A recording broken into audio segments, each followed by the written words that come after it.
Assalamualaikum warahmatullahi wabarakatuh. Perkenalkan, nama saya Muhammad Amirul Mukmin, NIM 2241101118. Di sini akan mempresentasikan tugas modul 2 tentang atribut dan entity. Saya berasal dari sistem basis kelas sistem basis data C. Studi kasus yang pertama yaitu studi kasus peminjaman peralatan dalam lab. Nah, untuk studi kasus pertama ini terdapat 8 entity. Yang pertama yaitu entity lab. Kenapa kok lab dimasukkan ke dalam entity? Karena nantinya lab ini dapat menyimpan data-data yang ada dan identitas lab itu sendiri.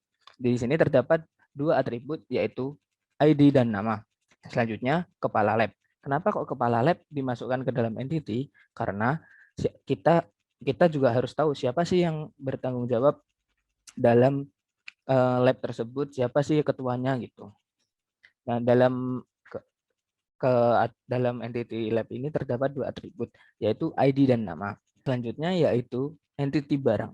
Kenapa kok barang dimasukkan ke dalam entity? Karena kita harus tahu untuk siapa saja sih barang yang dipinjam dari UKM dan dari lab mana itu harus terdaftar dalam entity barang ini. Dalam entity barang terdapat 3 atribut, yaitu nomor seri, jenis barang, dan deskripsi barang. Nah, selanjutnya entity UKM. Kenapa kok masuk ke dalam entity? Karena nantinya kita harus tahu sih siapa UKM yang meminjam barang dari lab ini, itu harus jelas. Dalam entity UKM terdapat 3 atribut, yaitu ID UKM, nama, dan deskripsi. Dan selanjutnya yang kelima yaitu entity kegiatan. Kenapa kok masuk? Karena kita dalam UKM itu bisa dalam sebuah UKM bisa menyelenggarakan beberapa kegiatan. Jadi ini masuk ke dalam entity. Dalam entity kegiatan terdapat 3 atribut yaitu ID, tanggal, dan nama kegiatan. Selanjutnya yang keenam yaitu entity peminjaman. Entity peminjaman masuk ke dalam entity karena kita bisa mencatat dan harus tahu barang apa saja yang dipinjam, dan itu harus jelas dicatat siapa yang meminjam, dari UKM mana gitu. Terus di entity peminjaman ini terdapat beberapa atribut yaitu ID peminjaman, ID barang, tanggal peminjaman, tanggal pengembalian, asisten lab, dan penanggung jawab UKM. Yang selanjutnya yaitu entity panitia.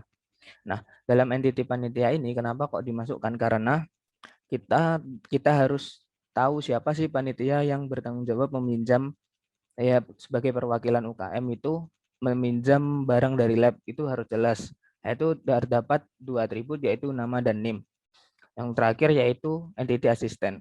Nah, dalam entity asisten ini juga sama, terdapat 2 atribut nama dan NIM. Kenapa kok asisten dimasukkan ke dalam entity? Karena kita harus tahu siapa sih yang bertanggung jawab di lab itu, yang bertanggung jawab memberikan gitu, terus memberikan barang gitulah. Nah, itu. Yang selanjutnya yaitu multi value attribute dan redundant. Nah, di sini di sini saya menemukan jenis barang. Kenapa kok jenis barang dimasukkan ke dalam entity baru? Karena nantinya jika jenis barang dimasukkan ke dalam atribut di entity barang, nanti akan menimbulkan redundant atau multi value gitu. Jadi harus dipisahkan jadi entity baru dengan memiliki 2 atribut yaitu ID jenis barang dan nama jenis barang. Yang selanjutnya yaitu atribut yang tidak bisa dimasukkan ke dalam entity. Di sini saya menemukan deskripsi barang, karena deskripsi barang ini dapat menimbulkan multi value atribut. Karena dalam satu peminjaman itu bisa meminjam banyak barang di lab gitu. Untuk yang selanjutnya yaitu penentuan primary UID dan secondary UID. Di dalam entity lab, daftar ID sebagai aktivikal dan jenis keterangannya sebagai primary UID. Nama sebagai natural dan secondary UID. Kepala lab ID dengan daftar UID, ID dan nama. ID natural dan sebagai primary UID. Nama natural juga sebagai secondary UID. Dalam entity barang terdapat nomor seri, yaitu natural dan primary UID. Dalam peminjaman terdapat ID peminjaman, yaitu natural dan juga primary UID juga. Nah, yang selanjutnya yaitu panitia. Terdapat dua, yaitu NIM dan nama. NIM natural sebagai primary UID dan nama natural juga sebagai secondary UID. Selanjutnya yaitu asisten. Dalam asisten juga terdapat dua, yaitu NIM dan nama. Nah, NIM sebagai natural yaitu primary UID, nama sebagai natural dan yaitu secondary UID. Selanjutnya yaitu UKM. Kegiatan dan jenis barang ini sama, memiliki ID dan nama juga. ID sebagai artifikal dan jenis barang sebagai jenis keterangan sebagai primary UID. Yang nama natural sebagai secondary UID. Nah, yang selanjutnya yaitu relationship antar entity.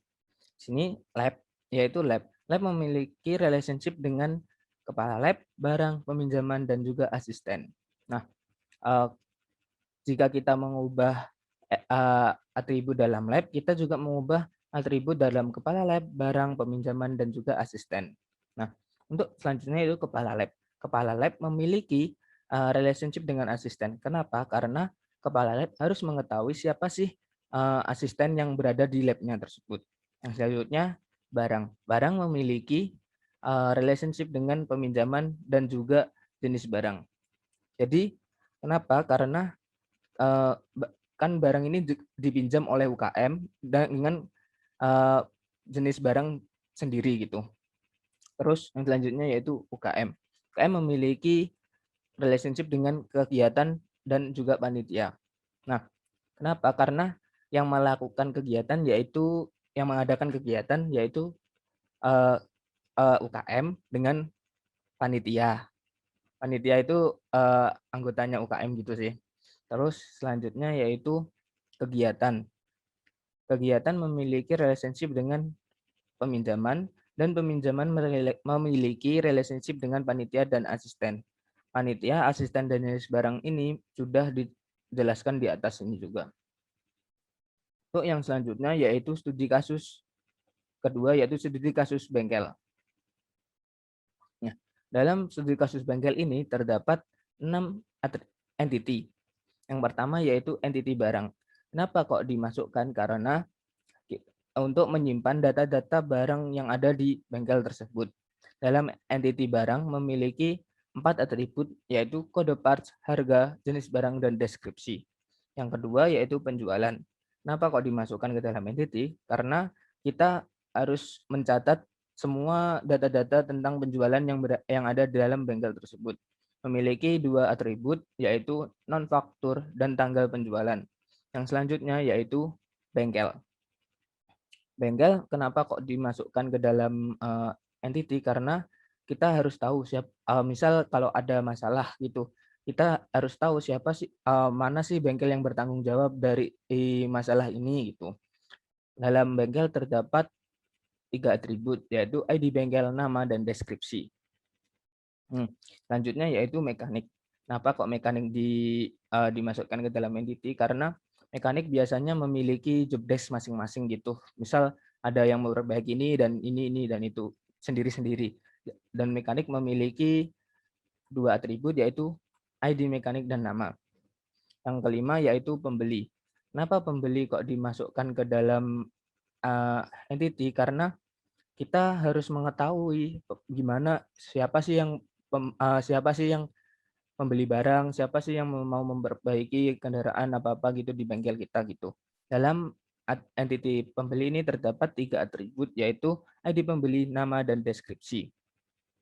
Yang terakhir yaitu entity kasir. Dalam entity, kenapa kok kasir ini dimasukkan ke dalam entity? Karena kita harus tahu siapa sih yang bertanggung jawab dalam proses transaksi ini, yang memegang kasirnya itu siapa. Dalam atribut kasir ini, dalam entity kasir ini terdapat 2 atribut, yaitu ID kasir dan nama. Untuk yang selanjutnya yaitu multi value attribute dan redundant. Di sini saya menemukan jenis barang. Kenapa? Karena kalau jenis barang ini dimasukkan dalam atribut di barang, nanti akan menimbulkan multi value attribute atau redundant. Jadi dimasukkan ke dalam entity baru dengan memiliki 2 atribut, yaitu ID jenis barang dan nama jenis barang.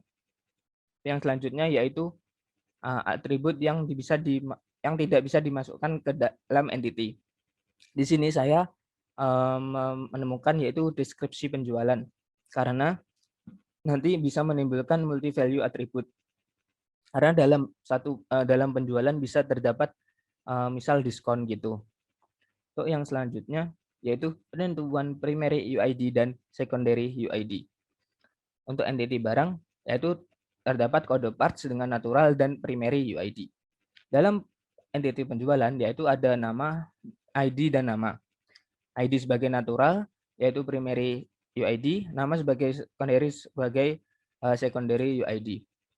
Untuk bengkel, entity bengkel yaitu ada nomor seri natural sebagai primary UID.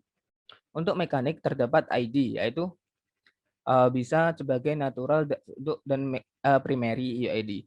Untuk pembeli ada nick dan ID sebagai natural dan nick sebagai natural dan primary UID, dan nama sebagai natural sebagai secondary UID. Jenis barang terdapat dua yaitu ID dan nama. Ada ID sebagai artificial sebagai primary UID, nama sebagai natural sebagai secondary UID. Untuk kasir ada ID dan nama sebagai ID sebagai artificial dan primary UID. Nama sebagai natural sebagai secondary UID. Untuk yang selanjutnya yaitu relationship antar entity. Barang memiliki relationship dengan penjualan, bengkel, dan jenis barang. Penjualan memiliki relationship dengan bengkel dan pembeli dan juga kasir. Terus bengkel memiliki relationship dengan mekanik dan kasir, karena biasanya bengkel memiliki mekanik sendiri untuk menyelesaikan tugasnya. Mekanik memiliki job desk masing-masing. Setelah menyelesaikan biasanya langsung laporan ke kasir. Untuk mekanik sendiri juga memiliki relationship dengan kasir. Nah, itu yang sudah saya sebutkan sebelumnya. Ketika ada yang mau diperbaiki, misal butuh barang apa-apa, itu bisa langsung menghubungi kasir untuk proses pembayarannya gitu. Pembeli memiliki relationship dengan jenis barang dan kasir. Ini pembeli bisa membeli jenis barang yang mereka inginkan, terus langsung bisa melakukan transaksi dengan kasir. Nah, sudah selesai. Terima kasih. Mungkin itu yang bisa saya presentasikan pada tugas di kasus ini. Terima kasih. Apabila ada kesalahan, saya mohon maaf. Wassalamualaikum warahmatullahi wabarakatuh.